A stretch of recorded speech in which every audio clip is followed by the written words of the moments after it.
My name is Camila Moore. I suppose every story has a starting point, a moment where the threads of before and after snag and tear for me.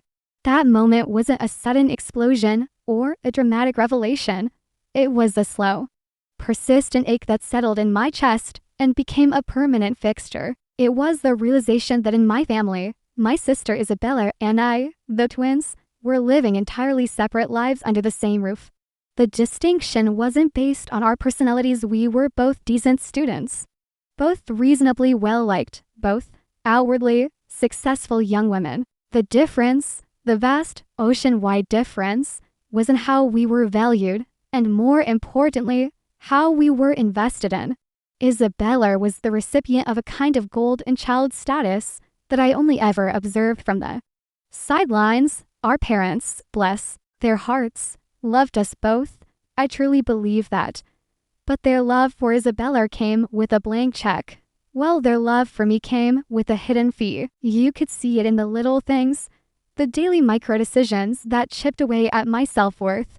Isabella got the Noor clothes, the slightly larger bedroom with the better view, the car that was a year younger when we both started driving. But those were just trinkets. The real, fundamental disparity became undeniably clear when we started talking about college. Isabella and I were both accepted into the same excellent state university. We had studied together for the entrance exams, shared the nervous energy of waiting for acceptance letters, and celebrated together when they finally arrived. It was supposed to be a joint victory, a shared embarkment on the next great adventure.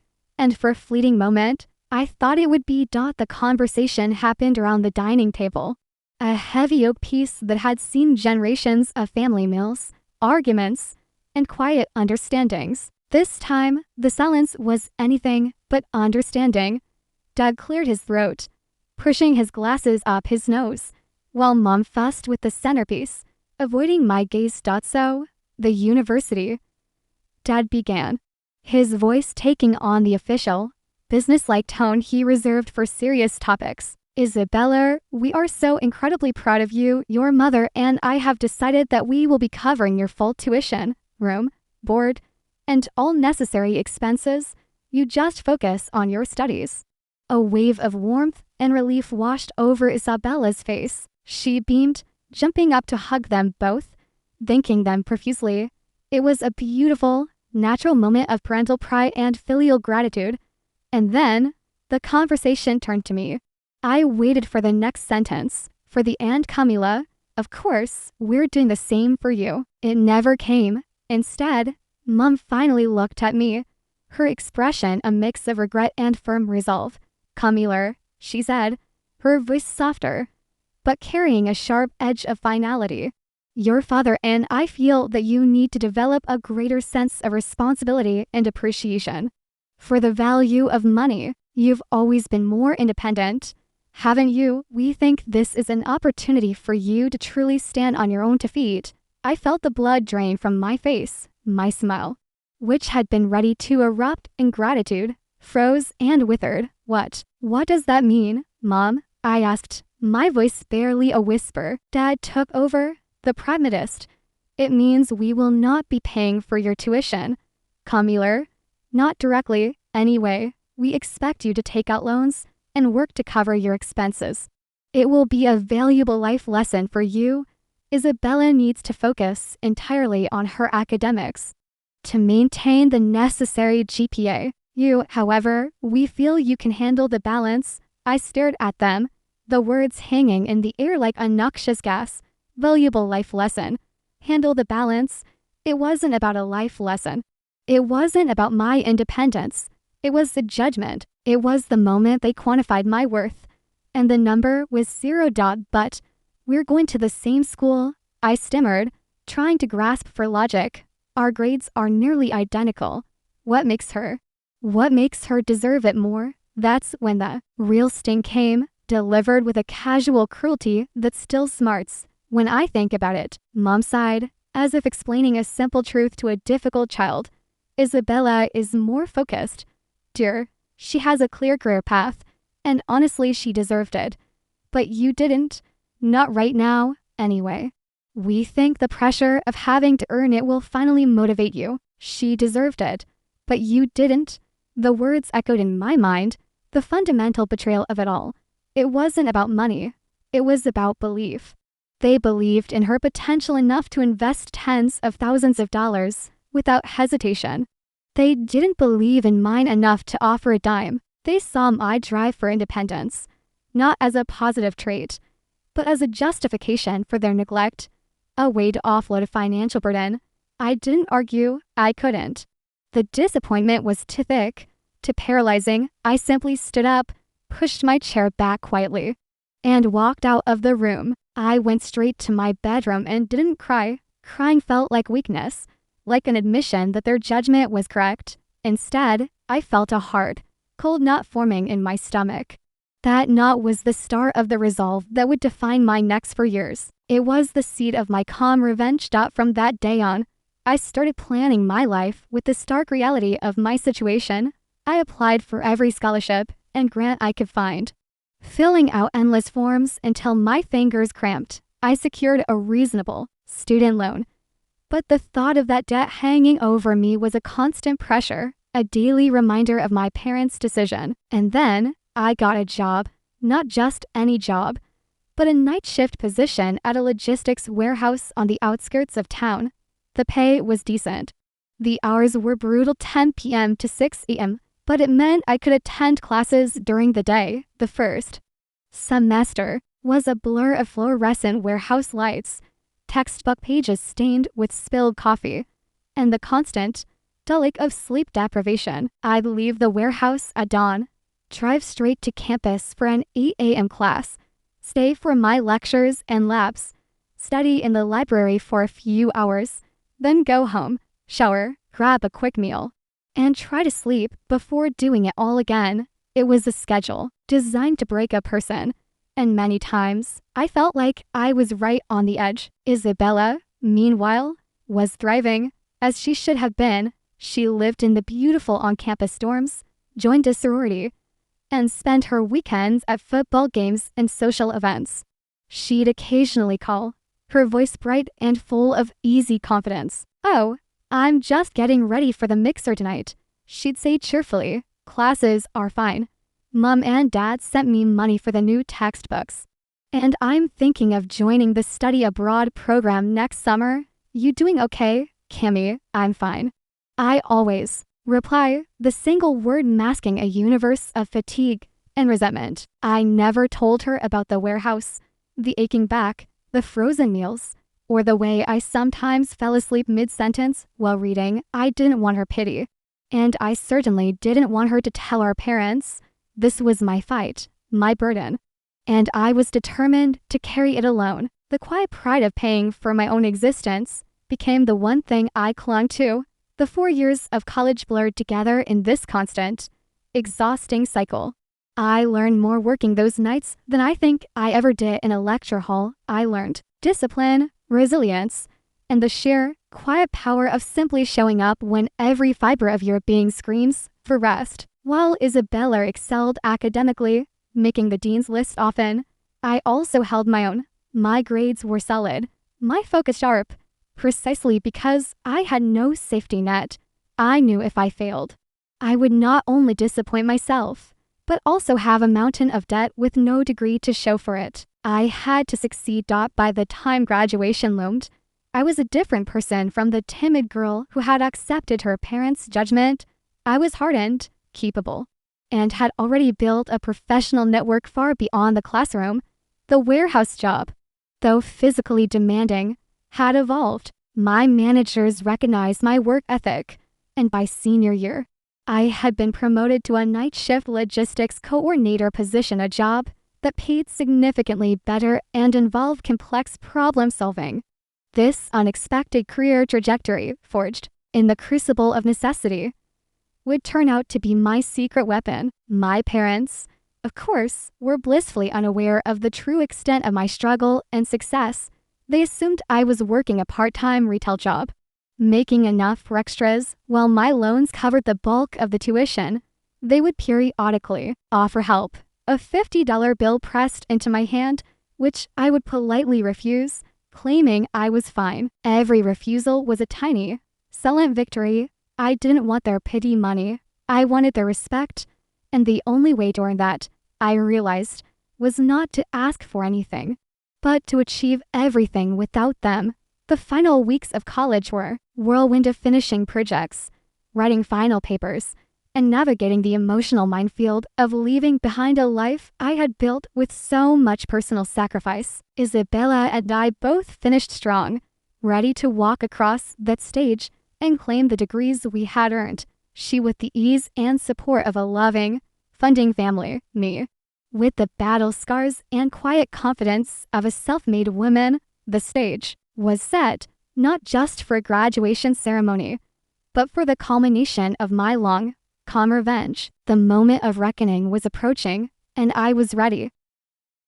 The days leading up to graduation were filled with the usual frantic energy of a major university milestone: cap and gown fittings, endless rehearsals for the processional, and the constant barrage of excited calls from friends and relatives making travel arrangements. For Isabella, it was the celebratory blur. She had spent the last month enjoying farewell parties and coordinating the post-graduation celebratory dinner our parents were hosting at an upscale restaurant. Everything about her preparation was relaxed, joyful, and completely financed. For me, the atmosphere was different. There was a profound sense of closure, not just on the academic chapter, but on the long, grueling fight I had waged alone. I felt a quiet, deep satisfaction that had nothing to do with diplomas. It was the satisfaction of having proved my own strength. While I participated in the required activities, my focus was already shifting to what came next. I wasn't just graduating, I was transitioning immediately into the next phase of my professional life,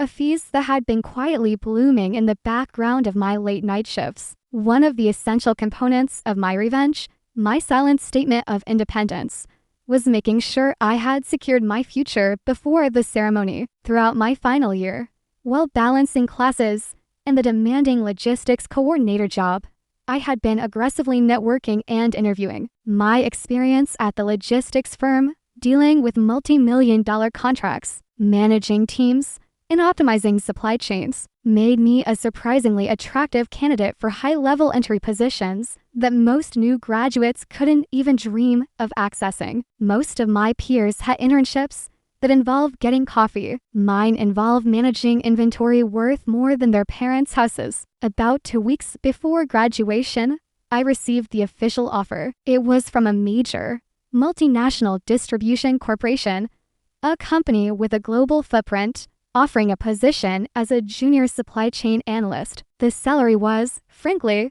astonishing for a recent graduate, substantially higher than the average starting salary for my degree field, and coupled with excellent benefits and a signing bonus. I immediately accepted. It was the moment the long-term debt from my student loans shifted from a terrifying burden to a manageable calculation. The first priority, once the first paycheck landed, was paying off the majority of that loan, severing the financial chain that reminded me of my parents' lack of faith. I kept this information completely private. Not even my closest friends knew the true scale of my professional success, and especially not Isabella, and certainly not my parents. They still believed I was the struggling student working a low-paying part-time job, probably waiting tables or shelving books. This secrecy was paramount. I wanted their full, unadulterated pride in Isabella to build, to peak, so that the contrast the eventual reveal would hit with maximum surgical precision. The day before graduation, Mom and Dad arrived in town. They stayed in a nice hotel, and Isabella went to meet them immediately, spending the afternoon shopping for last-minute celebratory outfits. I opted to stay in my cheap, off-campus apartment, which I was busy cleaning out, packing my meager belongings for the move to my new city for the job. That evening, we had a family dinner. It was supposed to be a low-key gathering before the big event, but of course, it was dominated by Isabella and her accomplishments. My parents were beaming. Isabella has already interviewed with 3 fantastic firms, Dad announced proudly, leaning back in his chair. She's waiting for the final offer.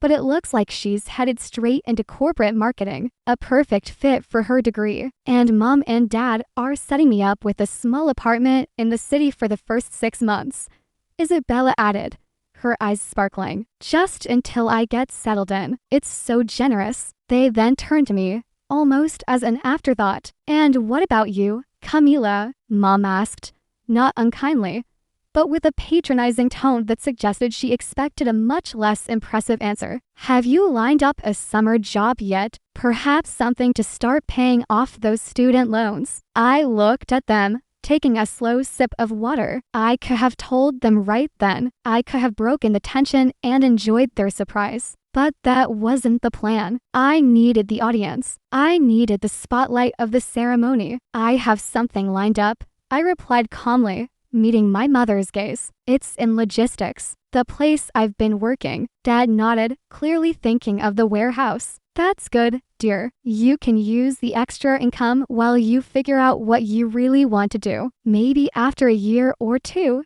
you can go back for your master's. Perhaps we'd reconsider helping you then, if you showed dedication." The dismissal was swift and casual. They had already written me off, assuming my path was one of struggle and eventual minor success, all contingent on their eventual approval. I simply smiled, a small, genuine smile that they completely misinterpreted as resignation. "That sounds like a plan," I said, letting them believe they still held the reins of my destiny. The next morning was graduation day. The atmosphere on campus was electric, a sea of black gowns and mortarboards, buzzing with excitement and nervous anticipation. Isabella and I dressed together in the shared space of her dorm room, a relic of the closeness we used to share before college, and favoritism had driven a wedge between us. "I'm so excited, Cammy," Isabella whispered, adjusting her tassel. "This is it, for years of hard work.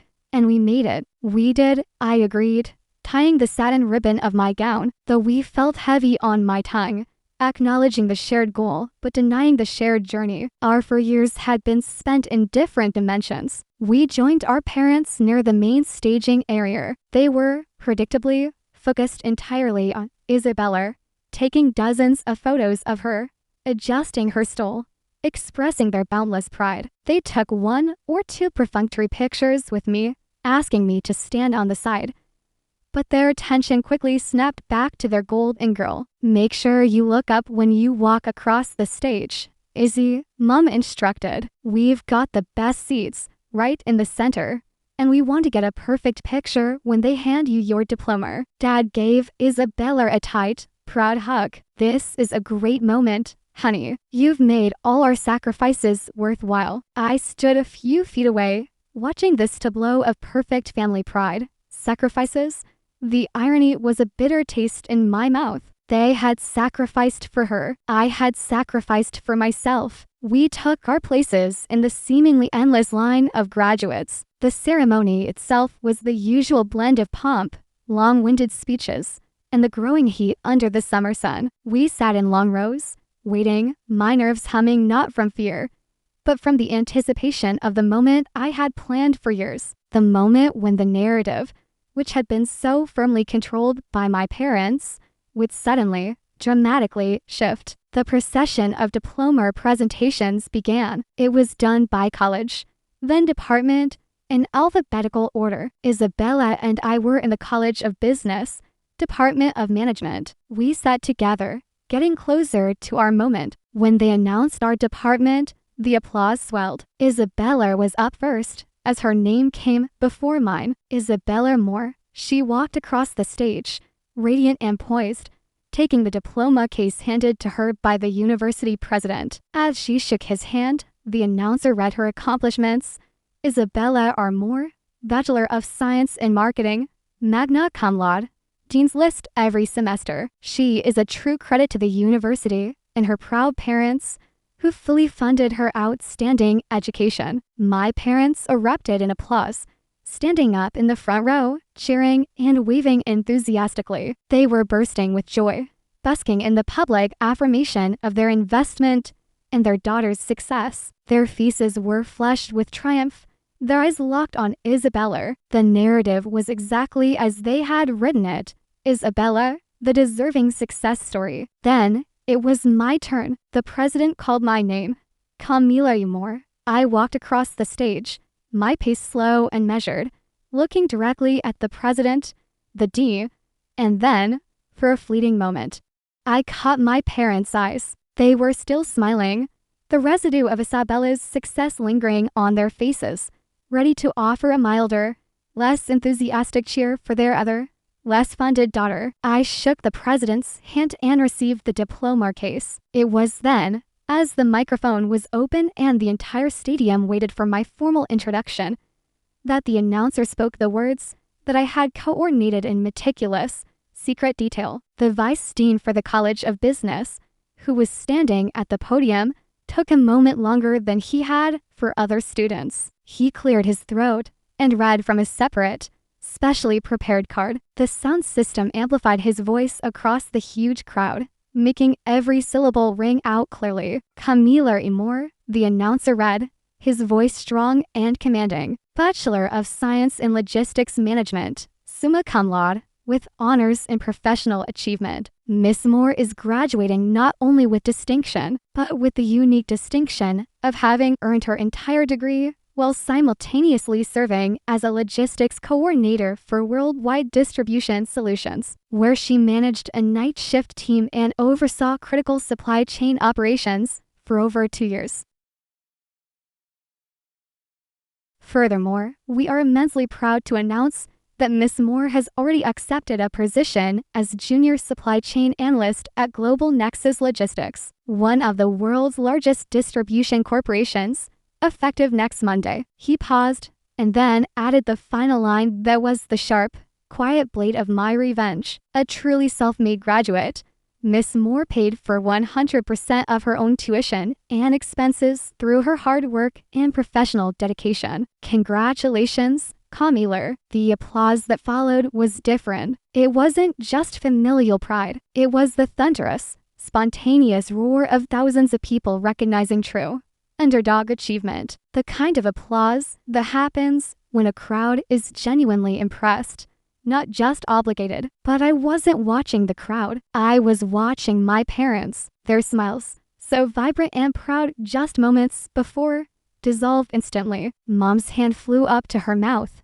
her eyes wide, glassy, and fixed on me. Dad's complexion, usually ruddy with good health, visibly drained, leaving his face a shocking, sickly pale white. He looked utterly bewildered, his jaw slack. The realization, the sheer, stunning magnitude of what I had accomplished, and the profound, public silence of their non-involvement hit them like a physical blow. Their faces turned utterly pale. They looked not proud, but exposed. They looked, for the first time, ashamed. I held my head high, looked directly at them from the stage, and gave them the same small, calm smile I had given them at the dinner table the night before. I had earned this moment. I had paid for it in sleepless nights, endless work, and silent dedication. And in that moment, standing on the stage, the only thing that mattered was the quiet power of my own independence. I descended the steps, clutching my diploma, leaving their stunned, pale faces frozen in the stands. My revenge was complete, and it wasn't loud. It was simply the truth, delivered on the biggest stage. As I descended the steps from the stage, the world seemed to slow down. The roar of the applause, still echoing for my accomplishment, felt distant, muffled by the internal clamor of the moment. I had done it. I had delivered the statement I had been building towards for long years. The goal wasn't to humiliate them. It was to firmly and undeniably establish my own reality, separate from their skewed perceptions and conditional love. The look on their faces, that shock, that sudden, sickening pallor of realization confirmed that the message had landed precisely where I intended. It was the quiet power of undeniable fact. I made my way through the throng of graduates, my heart beating a steady, calm rhythm. I saw Isabella waiting for me, her expression a mixture of pride for me and profound confusion. She hugged me tightly. "Cammy, that was incredible," she whispered, pulling back to look at me. Global Nexus, Junior Supply Chain Analyst. Why didn't you tell me? Wait, you paid for everything? The warehouse job, it wasn't just part-time retail. I smiled, putting a finger to my lips. We'll talk later. Izzy, right now, let's go find Mom and Dad. The true climax of the emotional encounter wasn't on the stage, but in the awkward, tense moments immediately following the ceremony. We found our parents waiting near the exit, Dad adjusting his tie nervously, Mom clutching her handbag so tightly her knuckles were white. Their celebratory mood had vanished, replaced by an unsettling, almost defensive silence. As we approached, Isabella, still reeling, was the first to speak. Mom, Dad, did you hear? Kimmy got a job at Global Nexus, starting next week. She's a junior analyst, and she paid for everything herself. Isn't that amazing? Isabella's genuine excitement seemed to further underscore their failure, the depth of their ignorance regarding my life. Dad finally managed to speak, his voice thin and unsteady. Camila, he began, trying to sound proud, but the words caught in his throat. We had no idea. Logistics coordinator, Global Nexus. That's quite a position. Why on earth didn't you tell us you were doing so well? Mom stepped forward, her eyes searching mine, seeking some explanation, some easy excuse. Yes, honey, why all the secrecy? We would have liked to celebrate your interviews, your promotion. We thought you were struggling to make ends meet, working a basic job. This was the opening I needed, not for an angry outburst, but for a calm, professional delivery of the truth, stripped of emotion. You didn't know because I didn't tell you, I replied, my voice steady, betraying none of the years of hurt. When I started college, you told me I didn't deserve your financial support, that I needed the pressure to earn it, while Isabella needed to focus on academics. You made a clear value judgment, and I decided, right then, that if I was going to earn it, I was going to earn it completely, on my own terms, and without any interference or premature celebration from you. I paused, letting the weight of the statement settle. You saw my independence, my work ethic, not as a strength, but as a justification to abandon me financially. You thought I was working a meaningless part-time job while trying to figure things out. In reality, I was working 40 hours a week at night, managing logistics, and solving complex supply chain issues. That experience, forged under necessity, is precisely what landed me a high-level corporate job with a salary that ensures I can pay off my entire student loan debt in less than a year. I looked directly at Dad. You said you'd reconsider helping me if I showed dedication, perhaps for a master's degree later. I no longer need to show you anything. My dedication has already secured my future. The valuable life lesson wasn't about the value of money, Dad. It was about the value of my own self-reliance, and proving that your investment or lack thereof made absolutely no difference to my success. The silence that followed was absolute. Isabella looked back and forth between us, suddenly understanding the full extent of the emotional and financial chasm that had separated our college experiences. She reached out and gently took my hand, an act of silent solidarity that surprised me. Mom's eyes filled with tears, not of joy, but of a deep, complicated remorse. Camila, we are so sorry. We were trying to motivate you, to make you resilient. We never intended to make you feel abandoned. We were so focused on Isabella's need for stability.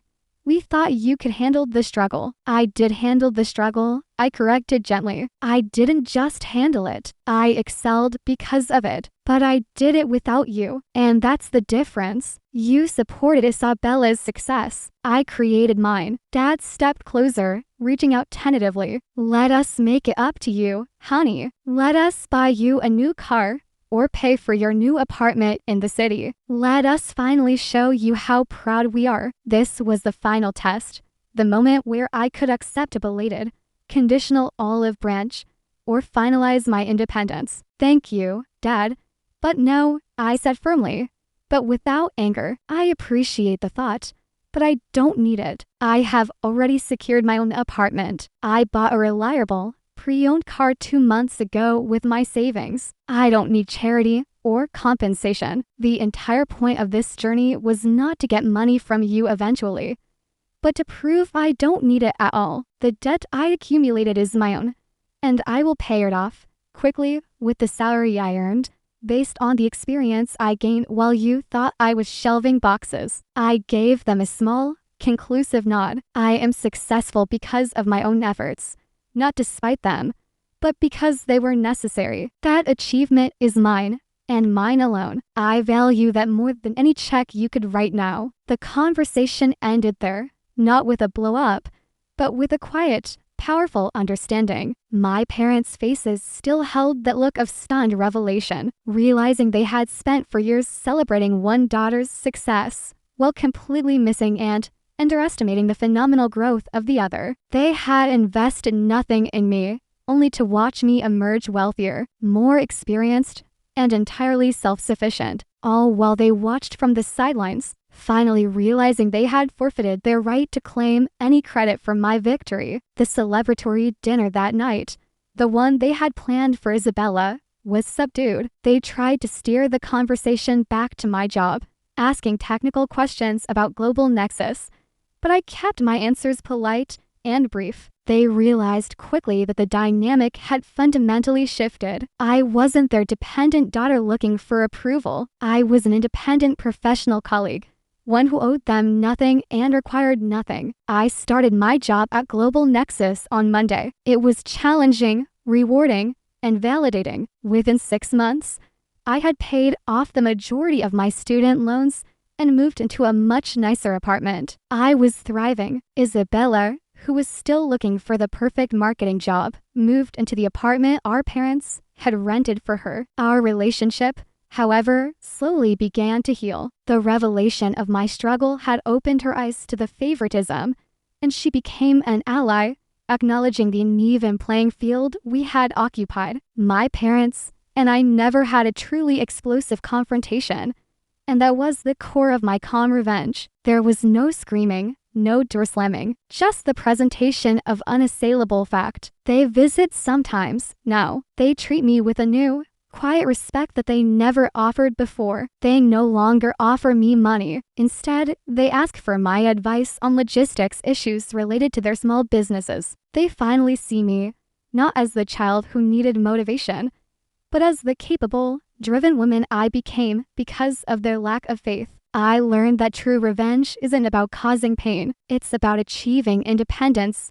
and success so profound that it nullifies the original harm and redefines the relationship on your terms. They thought they were teaching me a lesson in humility and struggle. Instead, they taught me that the most reliable person I would ever have in my corner was myself. And that realization, that quiet, internal victory, was the greatest prize of all. And that, my friends, is the story of Camila Moore, the twin who was left to find her own way, and in doing so, found a power and a purpose far greater than any family handout could ever provide. It's a powerful reminder that sometimes being underestimated is the greatest catalyst for success. The quiet work, the sleepless nights, the dedication when no one is watching, that's the stuff that builds an empire. If this story resonated with you, if you've ever had to prove your worth against the odds, especially to the people who should have believed in you most, please do me a favor. Like this video,